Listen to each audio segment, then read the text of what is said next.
40 KG মাংস একসাথে রান্না। এইভাবে মাংস রান্নার রেসিপিগুলো এতটাই মজার হয়, সেটা তো আপনারা সবাই জানেন যারা খেয়েছেন। আর অনুষ্ঠান বাড়ির খাবার তো আমরা সবাই খেয়েছি, তাই না? এই রান্নার টেস্ট কিন্তু আলাদা। শুরুতেই এখানে পেঁয়াজ, তেজপাতা, তেল পরিমাণ মতো কষিয়ে নিচ্ছে, তার সাথে হলুদের গুঁড়ো, মরিচের এই মশলাটা কিন্তু কষিয়ে নেওয়া হচ্ছে বুটের ডালের ঘাটির জন্য। আর বুটের ডালটা কিন্তু একদম সিদ্ধ করে ম্যাশ করে নেওয়া হয়েছে, দেখতেই পাচ্ছেন। তারপর কিন্তু ওই সিদ্ধ করা ডালটা অ্যাড করে দিয়েছে মশলার মাঝে। এটাকে আমরা ঘাটি বলে থাকি, যেহেতু এটার ঘনত্বটা একটু বেশি। হ্যাঁ, আর এটা ফ্যাপসা, কলিজা, হাড় এগুলো দিয়ে কিন্তু এই ঘাটিটা রান্না করা হয়।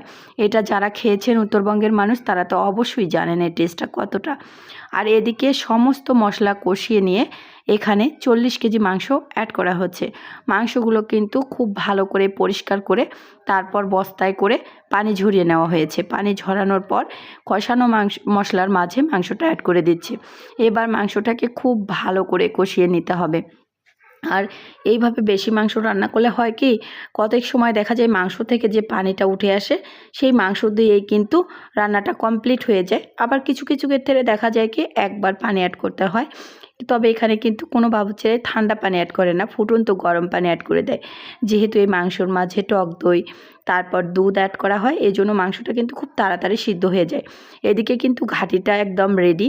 সো ঘাটিটার লুক কিন্তু দেখতে পাচ্ছেন কতটা সুন্দর হয়েছে, মাশাল্লাহ। এই ঘাটিটা যারা খেয়েছেন তারা অবশ্যই কিন্তু এর টেস্ট বুঝতে পারবেন। পোলাও, ভাত, রুটি সব কিছুর সাথেই এক কথায় জাস্ট অসাধারণ।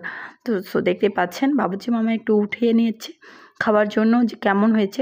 তো দেখতে পাচ্ছেন, দেখেই কিন্তু বোঝা যাচ্ছে এটা টেস্ট কতটা দারুণ হয়েছিল। আর সবগুলো রান্নায় এক কথায় অসাধারণ হয়েছিল। আর রেসিপি যদি ভালো লাগে তাহলে প্লিজ ফেসবুক, ইউটিউব যেখান থেকেই দেখেন না কেন আমার পরিবারে যুক্ত হয়ে যাবেন। সম্পূর্ণ রেসিপিগুলো দেখার পর যদি মনে হয় একটু ভালো লেগেছে, প্লিজ একটা হলেও লাইক, কমেন্টস অথবা শেয়ার করে দেবেন। এদিকে আরেক চুলায় মাংসটা খুব ভালো করে কষিয়ে নেওয়া হচ্ছে।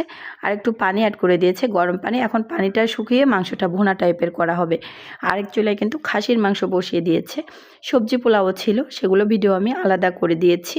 তো এই ভিডিওটা না আমি করতে পারিনি। এই ভিডিওগুলো যখন করা হয় আমি অনেক অসুস্থ ছিলাম। আমার হাজব্যান্ড সবগুলো ভিডিও করেছে, আমি নিষেধ করছিলাম। তারপরে ও বলছে যে তুমি রান্নার ভিডিও করতে পারো না ইদানিং, আমি এগুলো করে দিই তারপর তুমি ছেড়ো।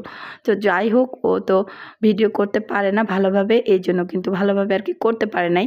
আর স্ট্যান্ডটাও ভুলে রেখে এসেছিলাম আমরা ঢাকায়, এই জন্য স্ট্যান্ড ছাড়া ভিডিও কিন্তু আসলে ভালো হয় না। হাত দিয়ে ধরে ধরেও ভিডিওগুলো করেছে। এটা ছিল সবজির রেসিপি। সব কিছু মিলে জাস্ট অসাধারণ ছিল। এতক্ষণ সাথে থাকার জন্য অসংখ্য ধন্যবাদ। আল্লাহ হাফেজ।